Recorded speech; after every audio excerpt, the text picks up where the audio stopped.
Liberal leader Jon Gerrard came to the University of Manitoba and spoke to the Aboriginal Education class on the 17th of October about his proposal to change Manitoba's child welfare system.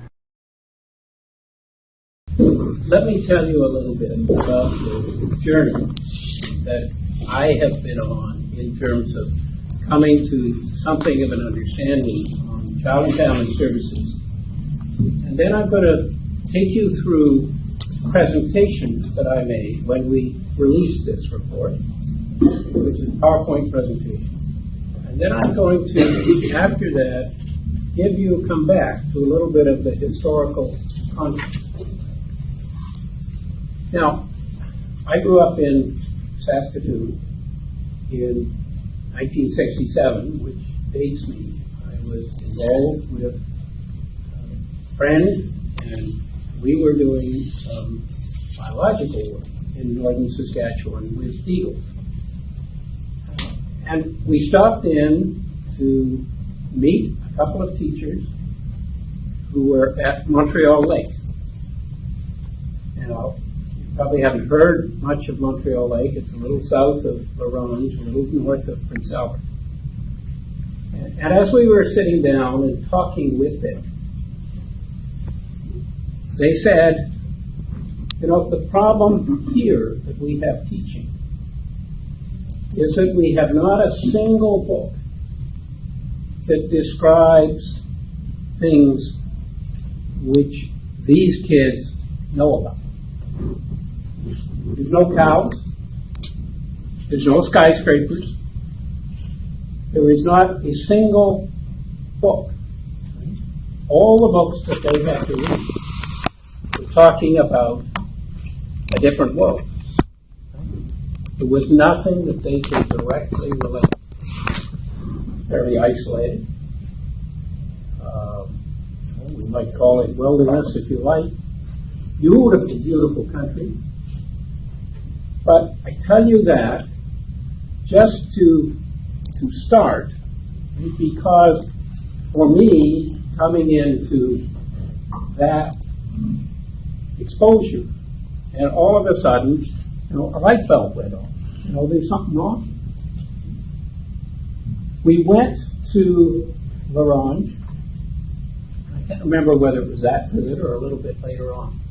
But we were talking there, and one of the beautiful things about having done some work with eagles is that the people who were the experts, who were knowledgeable, were the Cree and the Métis people in northern Saskatchewan. So we met and talked with them and learned a lot from them about where there were eagles and so on and so forth.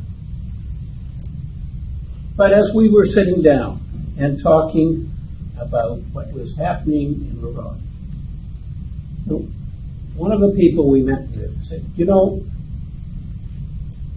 we've got a community here which is, I would guess at that point it was 80-90% Cree background. There may have been some Chippewayan, but here kids went to the movies on Saturday mornings. And what did they show in these movies? But time after time, it was movies of cowboys and Indians. And at that time, which was 67, movie after movie, virtually without exception. In fact, I don't think there were any exceptions at that point. It was the cowboys who won and the Indians who lost. It wasn't about a partnership. It wasn't about what was happening. And I said, my goodness. My jaw dropped about what was happening and what this kind of impression was doing, to kids who were Aboriginal, who were growing up in this kind of environment and getting this kind of experience time after time after time from the movies that they were going. I went from there, started medical school in McGill. And during the period that I was at medical school in McGill, I started think it was probably about 30 years, helping out at a clinic that was about 11 miles away. And it was at Kanewakan. It's a First Nation Mohawk community. And this is a community where the people who were Mohawk and from that community were the people who had built the skyscrapers in New York City. I was in awe of what these guys could do, right, in building skyscrapers. And what there has been a culture too long and too much.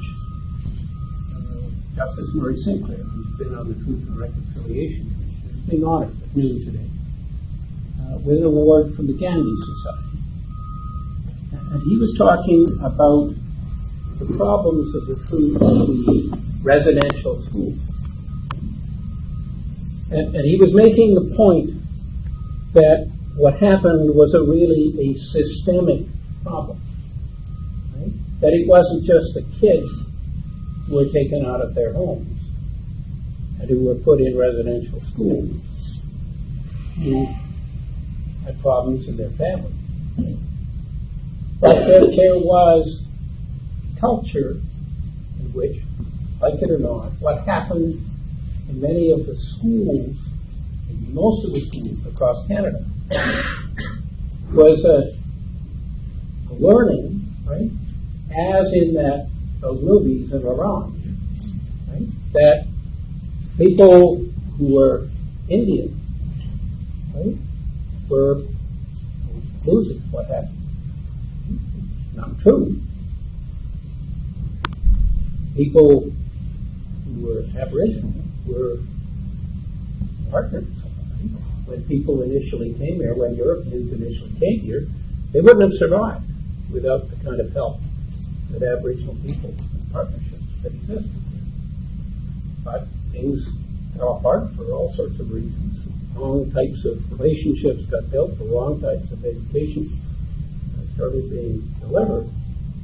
And so we're in a climate, right, where Child and Family Services, one of the good things about being in the legislature is that I get to ask questions, right, about the ministers, the premier, about things that are going on. And one day,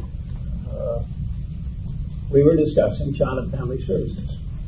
And I'm not even sure it was even me who asked this question, but it was one of the opposition, I think it may have even been the Conservative opposition critic who was posing the question to the then minister.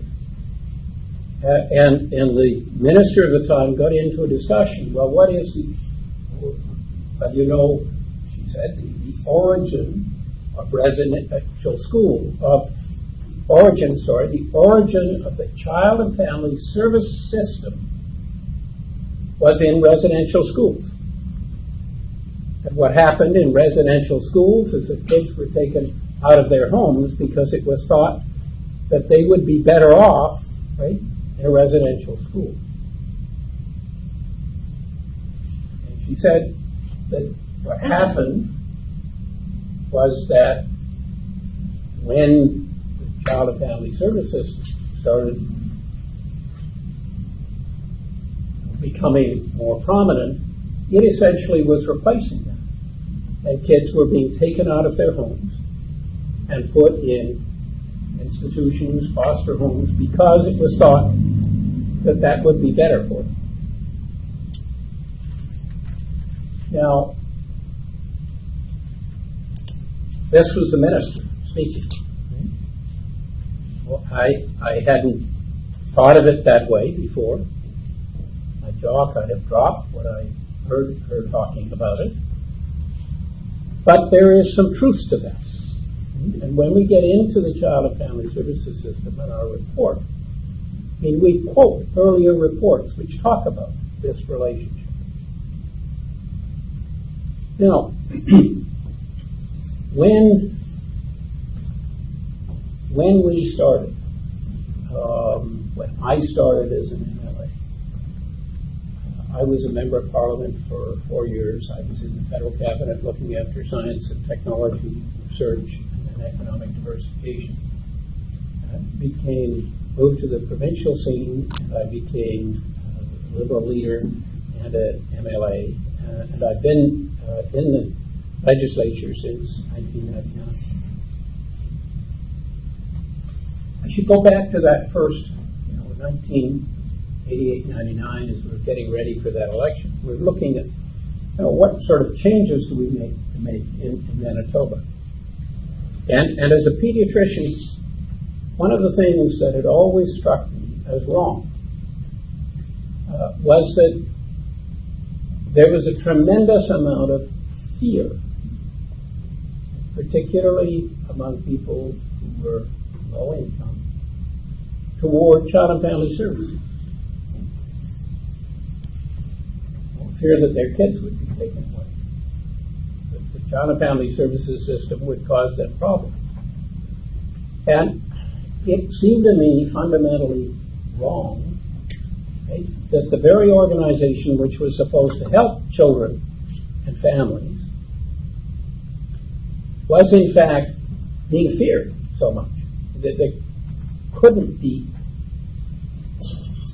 rational, couldn't be reasonable, right? I mean, there's something wrong when the organization that is supposed to be helping kids and families is an object of such fear.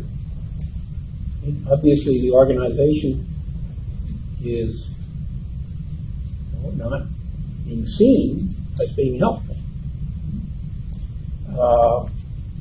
And so we thought at the time, how are we going to address this? And so we proposed in that first election, right, that because you had this fear, this hatred of child and family services, and one needed to change that what we could do was to put together all the departments that help children, right? Sports, healthy kids, what have you, in one department, and with the hope that you would be able to have a department which all of a sudden could be providing a lot of very positive things for kids and families. And you would start changing the image, right, to a department which supports primarily families instead of apprehending them. We didn't win that election. That view went dormant. We watched. You sit back and you watch what's going to happen under the NDP. Are they going to do things which are going to be helpful and work or not? But we started to continue to ask questions. And as I said, I was getting people starting to come to me with issues. And then we did around the province, Healthy Kids Task Force. It was all party. And there were bits and pieces of problems related to CFS then, but they didn't really come right to the fore. And then, of course, we had the death of Phoenix Sinclair. And to some extent, the leadership, right, politically, got concerned about kids dying in care, and instead of being more supportive of families as a solution, the solution was to, it's much safer, right, to take kids away if there's any problem. And so, in fact, more kids started being apprehended. We moved from having about 5,000 kids in care when the NDP came to power. And we now have about 10,000 kids in care. One of the senior people came to me several years ago after this increase started happening and said, look, there's something really, really wrong going on here. That we've got more kids being taken into care than we're taken into the residential school. And more kids being taken into care than during the 60s school, which is another part of CFS history. And we can talk about that in questions afterwards if you like. And so I started doing more and more on child and family services. About 3 years ago, I hired Peter Croma, who works with me, who had experience in the Child and Family Services Department for 27 years, to help me sort out and understand. And with his help, we continued to get people coming for help, right, because their kids were being taken away primarily, and what can we do, and so on. And so we would work with families, and with Peter's help, I learned a lot of individual stories, what was happening, and so on. And that all kind of led up to this report. But of course, we've had a number of government reports. We've got the Phoenix Sinclair inquiry. Now, with the Phoenix Sinclair inquiry, it's going to be a report. That report is likely to focus primarily on how do you keep a child like Phoenix Sinclair safe, right? Rather than, we'll see, changing the whole system. And so we decided that it was important to put it out an alternate perspective, right? Instead of grabbing more kids. To put one more bit of information on the table. About 2 years ago, a group of researchers from around the world, including a highly skilled researcher from Manitoba, Marnie Brownell, who worked at the Manitoba Center for Health Policy, they compared the number of kids in care in Manitoba, in the United States, in the United Kingdom, in Australia, New Zealand, and in Sweden. And what they found was that there are 10 times as many kids in care per capita in Manitoba as all the other places. We're an outlier. If we were living, if the population of Manitoba were living in one of these other places, instead of 10,000 kids in care, we'd have 1,000.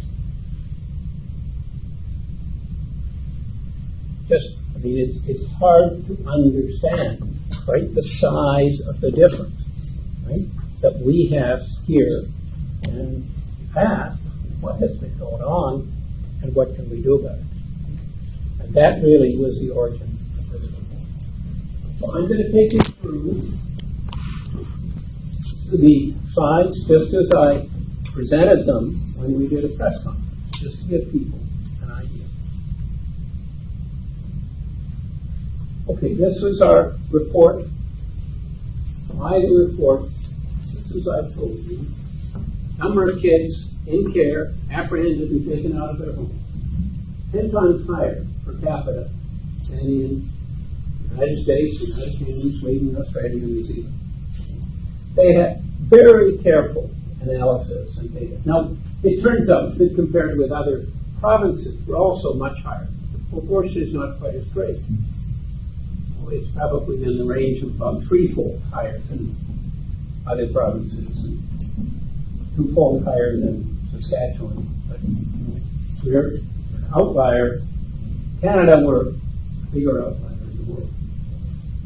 And as an MLA, as I told you, problems with Manitoba's Child and Family Services continue to be raised with. I had 2 calls this morning from mothers who had their kids taken away.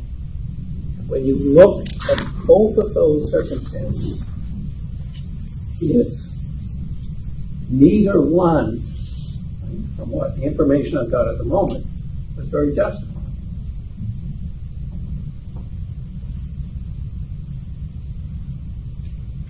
How do we develop the report? used information from our own experience with people with child and family services issues who come to us. We held 3 forums. Now, I've held lots of forums on a lot of different subjects, but when we held the 3 forums on child and family services, the room was packed. And it was amazing, fascinating, interesting to have so many people come forward with their own stories. Talking with people widely in Manitoba, visiting places. There have been a lot of previous reports, so we reviewed them.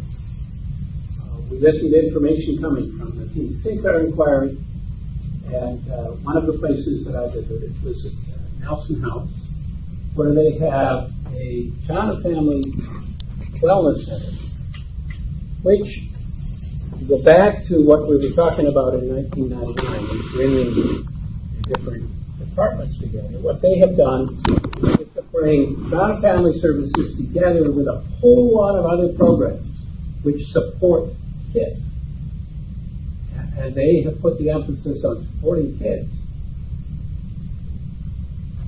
And what's happened is that the number of kids that are being taken into care there has dropped dramatically.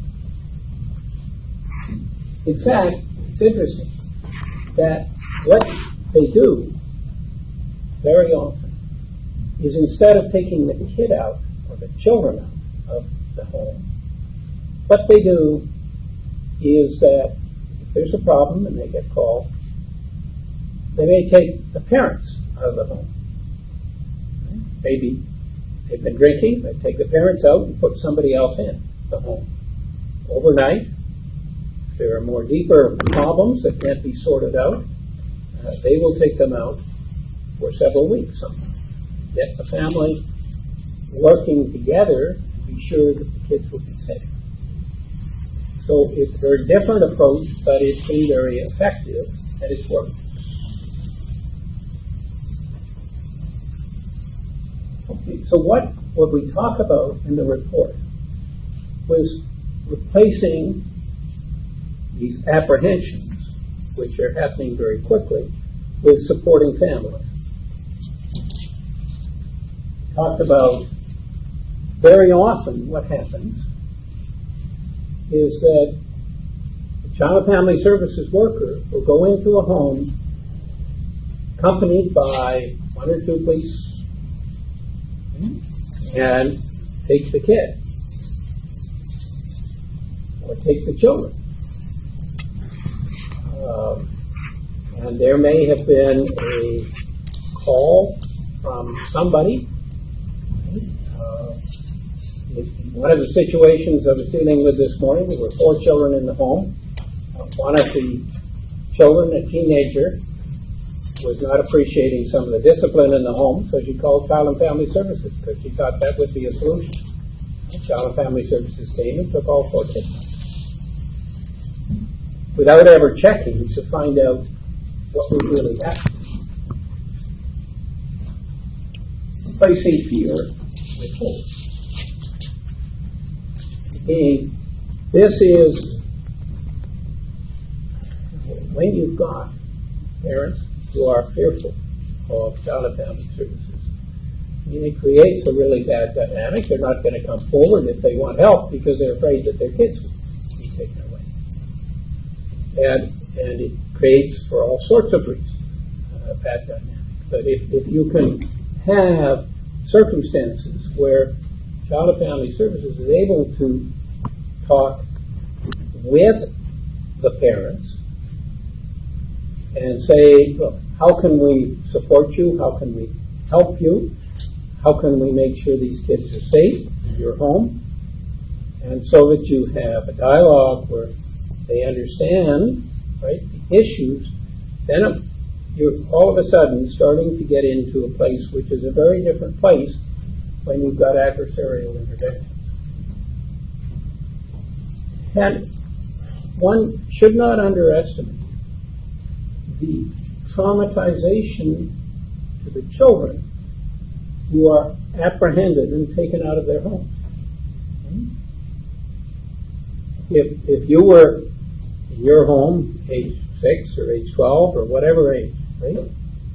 And all of a sudden, new policeman and a child and family services worker came along and said, okay, we're taking you away. There is kids in with their families, and most of these families love their kids. They have run into some tough times sometimes, but most of these families have got a lot of love for these kids. But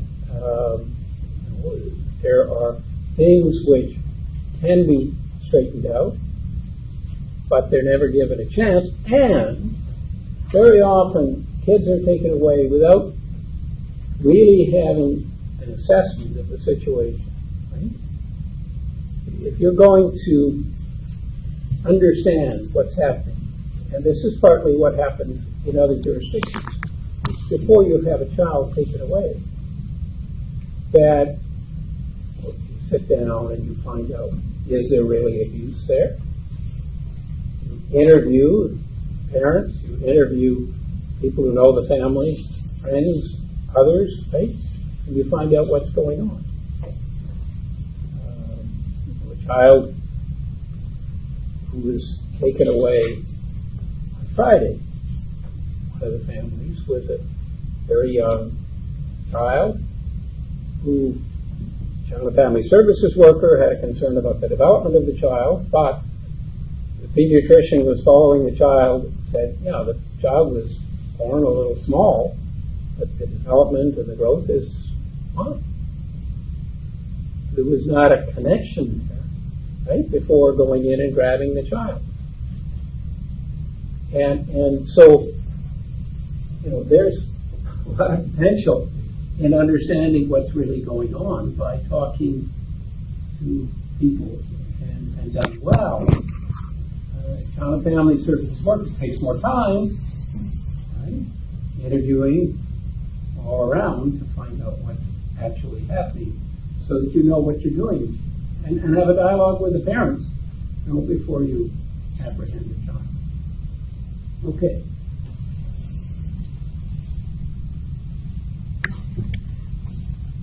There has been, and we talk about this in the report, a problem in terms of leadership.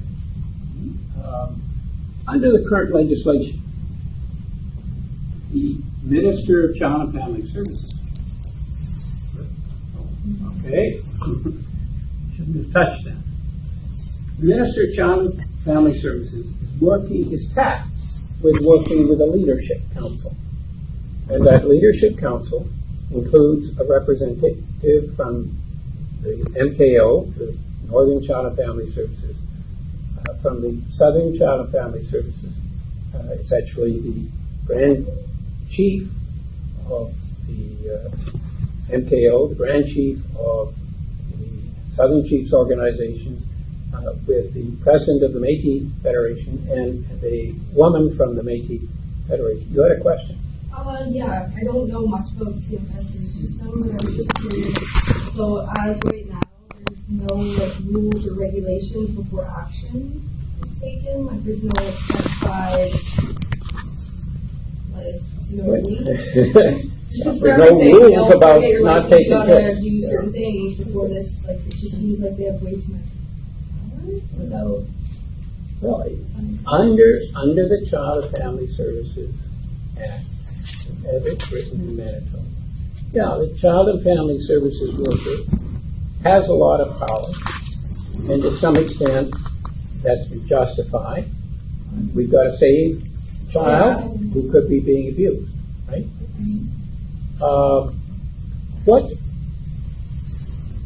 What is happening elsewhere? And I'll talk a little bit about this. In Western Australia, for example, they've developed approaches in which you don't get rid of the power imbalance, but you work with the child family services worker and the parents to give the parents options, right? To not be making unilateral decisions. And as they point out, right, in Western Australia, Andrew Turnell and Stephen Edwards, who developed this kind of approach, pointed out that one of the things that Child and Family Services Systems workers have to recognize is that they make mistakes, right? Acknowledge those and recognize what error was made, and we don't have to keep going on a bad route. Okay? So, yeah, this has been a problem. One of the things that we put in the recommendations was that you need to have a way of recognizing this power imbalance and making sure that there's some checks and balances. Indeed, one of the earlier reports, I think it was the Kimmelman inquiry, Judge Kimmelman wrote this report, pointed out very clearly that there needed to be much better counterbalance, right, to the powers of Child and Family Services so that kids weren't taken away when they shouldn't be. Okay. The problem at the moment is that the minister and the leadership council have not been working together well, and in fact, they haven't even really been meeting very effectively. And whereas they could be charting a course together, and you need to have people working together and sending a similar message, that's not been happening. So what we said in the report is, first of all, you've got to have the vision, which I talked about. Second, you've got to have the leadership agreeing to this vision change. We put in the report 10 steps that we felt were pretty important in terms of being able to implement the report. They include what I mentioned in terms of addressing power imbalance.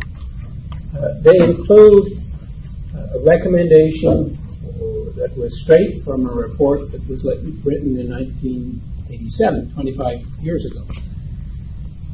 And that was that before you apprehend a child, first of all, you do an investigation to find out whether there was really abuse or not. And if there's not abuse, then of course you don't need to apprehend the child.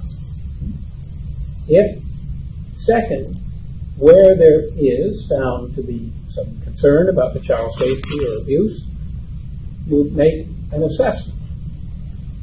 You assess the situation by finding out more from the parents, from people who know the child, from the physician, from teachers and so on, what's going on with the family, so you really have a good understanding.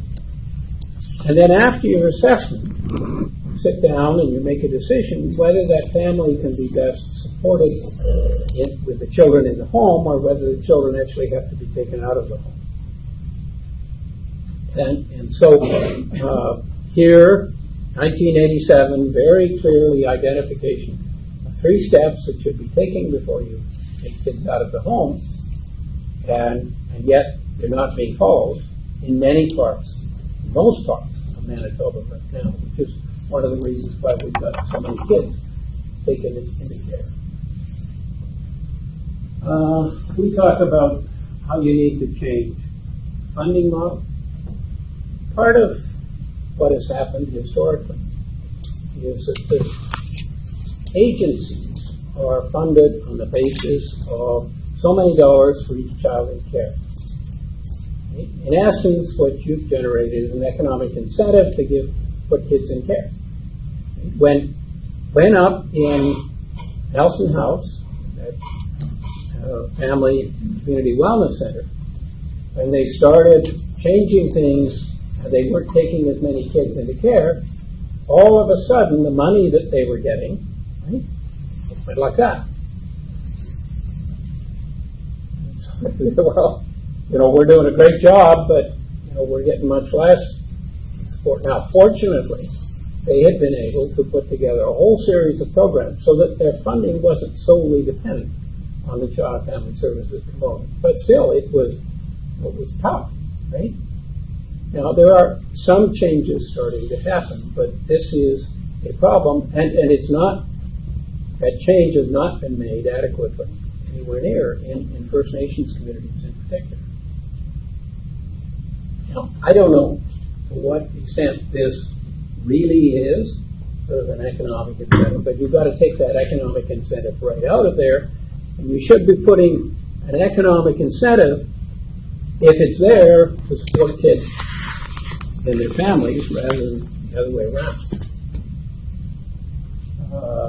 Talked about standards, information, how you introduce innovation, new options of the system that do it in a way that's effective, etc. Now, you have to recognize that in fighting this battle, I've been fighting an uphill battle because first of all, when I start questioning kids being taken into care in the legislature, the NDP get up and say, well, you have to recognize we have lots of bad families in this province, and you're putting kids at risk if you're suggesting that we don't take them into care. You've got NDP ministers saying, well, you have to recognize that in this province, there's a lot of kids who are not better off in their own families.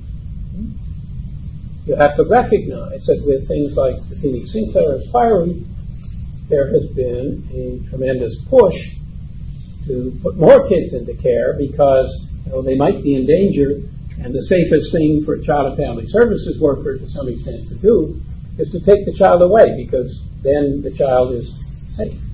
But you don't recognize the traumatization to the child and the family, problems that creates, and what people don't recognize adequately, certainly people who've not had an experience with the child and family services system before, is that although there's some really good foster homes where kids do extraordinary well, there's a lot of times when kids who are put in care are put in not very good. Could be not perfect with their parents, but sometimes it's worse, right, after they get put in care. Now, you talked about hotels. Well, that's one thing. But the other part of that, kids get put in group homes if they're adolescents sometimes, and they may learn, right, bad things from the other kids in that group. Kids who are put in a foster home, partly because of this tendency to take kids away if there's any problem, that if there's an issue in the foster home, the reaction often is take the kid out, right, and put the kid in another foster home. That result is you've got kids who've been put in not one, but 5 or 15 or 20 foster homes. And those kids feel that they are not wanted very often. They are very often the kids who end up in gangs, having a lot of trouble. A lot of the things that I had never appreciated, a lot of things that I didn't know when I started this.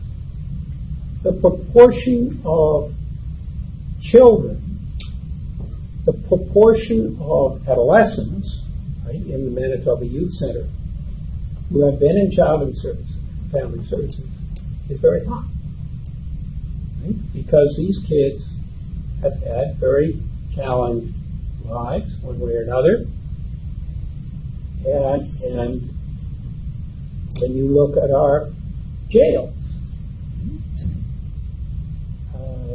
very high proportion, somewhere around 80%, even though the number of kids in child and family services is relatively small, the number of kids, or the number of adults in jails who've been in child and family services is very, very high. So these are really high risk kids, right? The way that we're running the system. In other provinces, they have done better, in a sense, from this perspective. When a child comes into care, the province becomes the guardian. Right? The province becomes the parent. And in Ontario or British Columbia, they have taken that much more personally on the government's perspective. Right? We have, as the government and the parents, the guardian of these children, the responsibility to make sure they're doing well in school, that they're having an annual report which talks about how well they're doing. And if they're having problems, to put in more resources to try and help the children. So that one of the things learned from this process, I mean, if as the government you become the parent, you'll have a responsibility. Right? What we found is the government is tracking outcomes, graduation rates. And so we don't even know some of the fundamental things that if you were a parent, you'd sure want to know. Okay.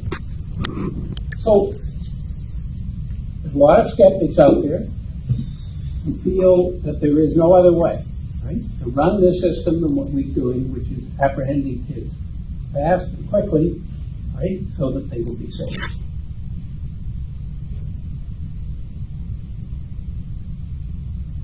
I think that it's obvious to most people who've been following the job, the Phoenix Sinclair inquiry, that there are problems in the system. When we look at the outcomes of what's happening, our system in Manitoba has had poor results, right, in terms of what eventually happens to these kids. And when you're putting kids into care, it's actually very expensive. It's much less expensive to support them in their home. And it uses a lot of legal and court and other resources, which also adds to the expense. It also takes a lot more time, maybe not in the initial stages, but once you have a child being apprehended and taken into care, the amount of social worker time that it uses up is very large. So it's not sustainable keeping the way we're going, and it's giving us poor. Now, one of the books that we use extensively is a book written by two people who were involved in child and family services in Western Australia near Perth. And this was Andrew Turnell and Steve Edwards. Their book is called Science of Safety. And they talk about how they have moved the system from a model in which kids were being apprehended quickly to a model in which social worker was working in partnership, collaborating with the families, and in a way that produces hope for the families instead of fear. This model has now been adopted in a variety of places internationally. And there's even one place in Manitoba that has used it more than others. And I'll talk about them a little later on. Now, they say in their book, the fundamental goal of mandated child protection work is to make the situation safe enough for the child to remain in or return to the family home. That's their focus. Right from the start, building partnerships with families is the best way to protect vulnerable children. And they argue very persuasively that when you involve the parents, that in the long run you've got a lot better outcomes. And that's what they're finding. And there's a clear link between better outcomes for kids. Many of the kids who are taken into child and family services will end up reconnecting with their parents at some point later on, for better or for worse.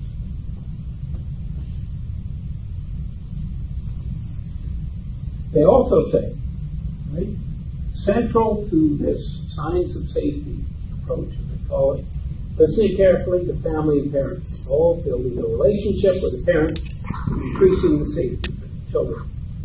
More people are involved in a circle of care around these kids, the safer the child is. And the child's safety is best served by collaboration, respect, and cooperation among everyone. And so they make the point, and I believe that they do this with a lot of credibility, that the child is safer in this model, right, than in the model that we've got, partly because we have so many kids who come into care, right, who have major issues.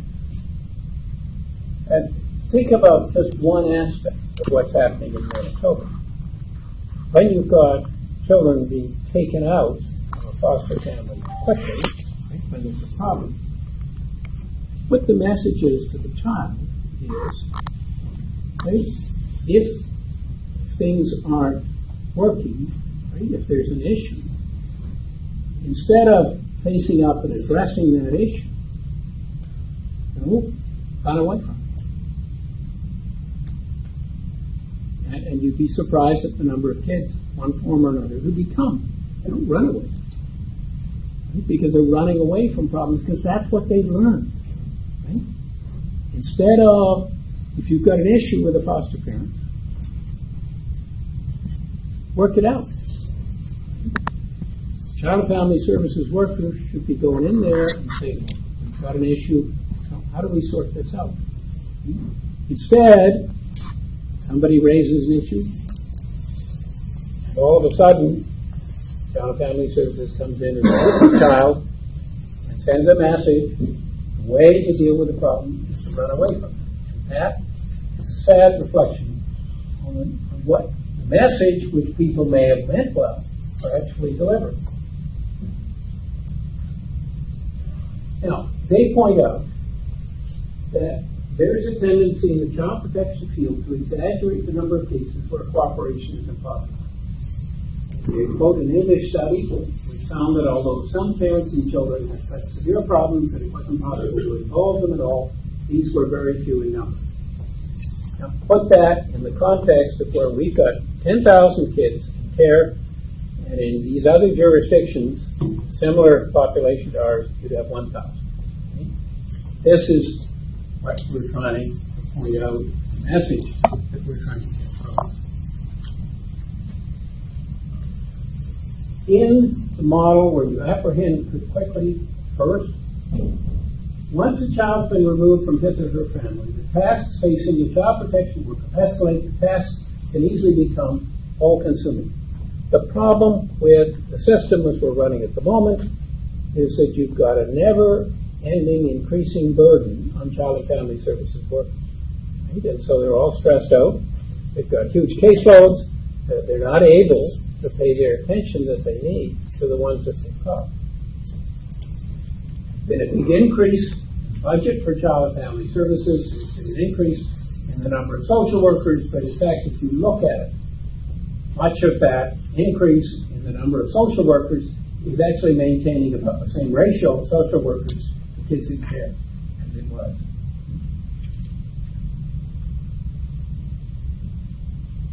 Working in partnership and collaboration with parents to find safe solutions for the child and the family, though challenging, brings very positive reinforcement and rewards to social work.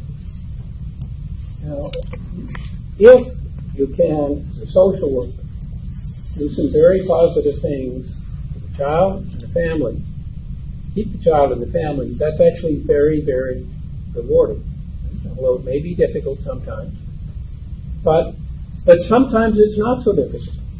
When the day that I presented this, Chief Donovan Fontaine, who's the chief at Saugeen First Nation, came in and was with me.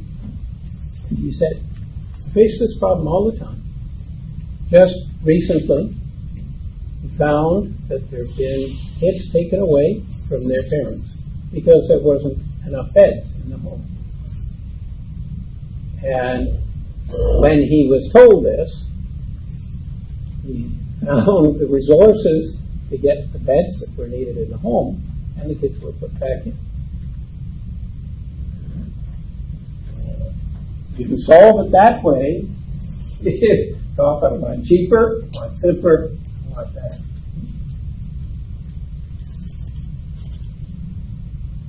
You know, to those who think that, oh, but you've got to take that kid away because it's not safe, this is an interesting model in New Zealand where they use family conferencing. And they came to the conclusion, and there was a tremendous amount of pressure there from Maori, who were having a lot of their kids taken away, just like we've had a lot of Aboriginal kids taken away. And what the Maori said, well, what's happening is crazy, we've got to change this.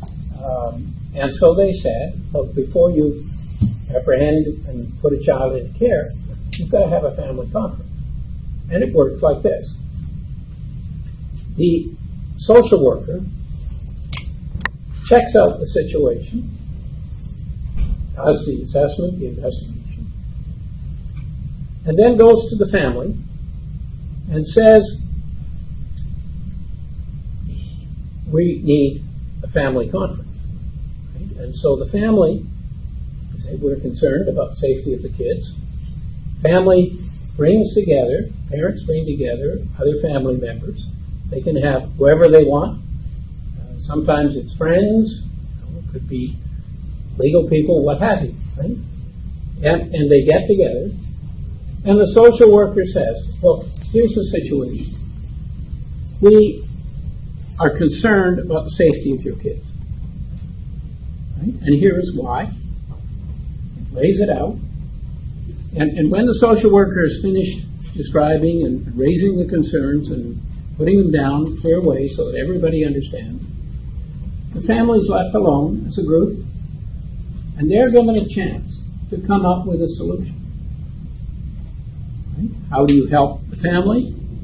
Sometimes it might be that for a while the child would be looked after by a grandmother or an aunt or somebody else in the family until the parents have got things sorted out.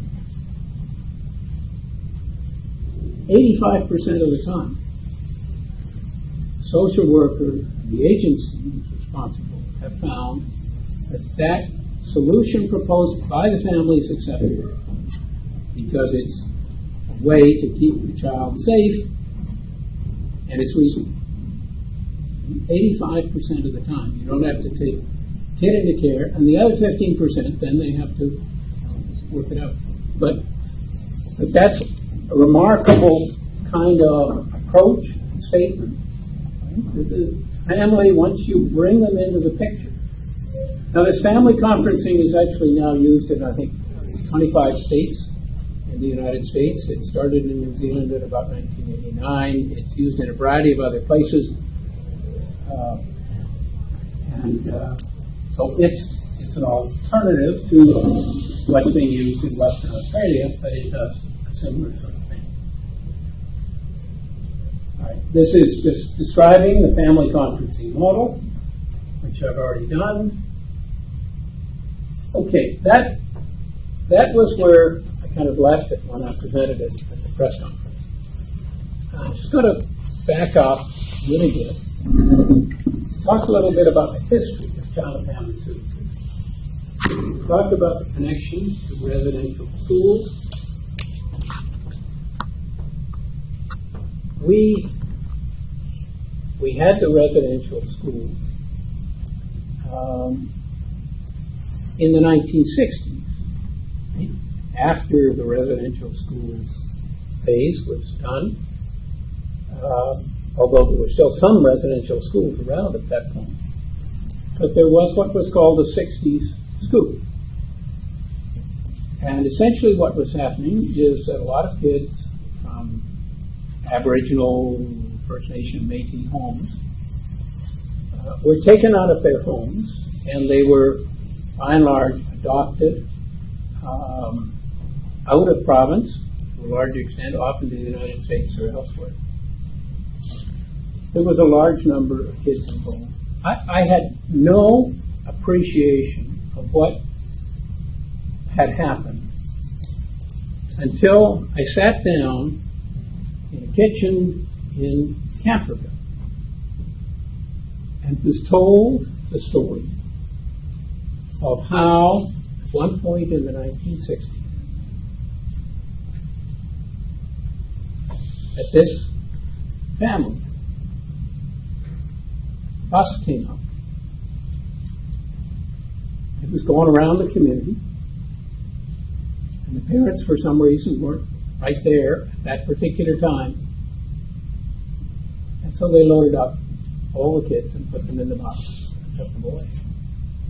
The fellow who told me the story told me about how he was lucky enough that when he saw a little bit of what was happening, enough that he decided that he wasn't having anything to do with this. And so he dove out the back window of the house and started running. And he ran and he escaped at that point. But not long after, he was, I think he had gone to where there were some family members who were cutting wood for the winter.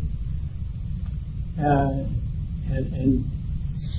the Child and Family Services worker with policeman or what have you came up and said, "We're here to pick up," I forget what his first name was now, and to take him away because, well, that's our job.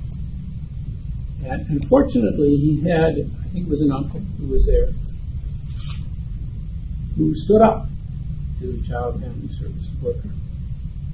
He picked up a stick, drew a line and was in the ground. And he said, "Look, cross that line, and you're in for a big fight." The Child and Family Services worker backed down, went away, he escaped. Right? But most of us who never experienced anything like that, right, would never have an understanding that something like that had ever happened. That those kids sent in various directions, and it's hard to understand why and how it happened. When the residential schools were there, it was a similar sort of process. And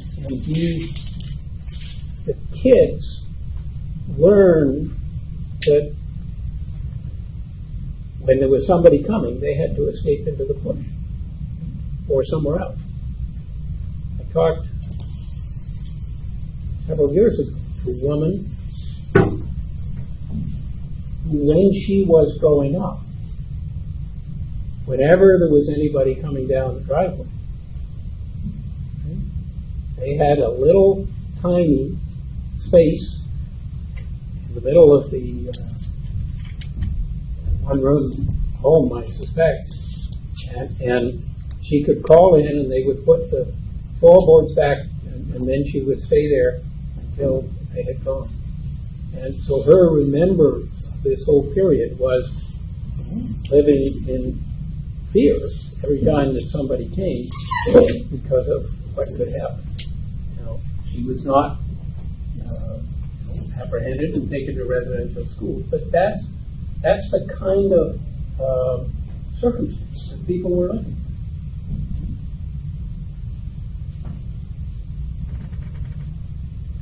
Now, I talked a little bit about Creation Child and Family Wellness Center that they have, which has turned out to be a very good model. It's run by a fellow named Felix Walker, and in contrast to most other communities, probably almost all other communities, where you've got child and family services here, and the early childhood education, another program, and another program for parenting and so on. They're all separate.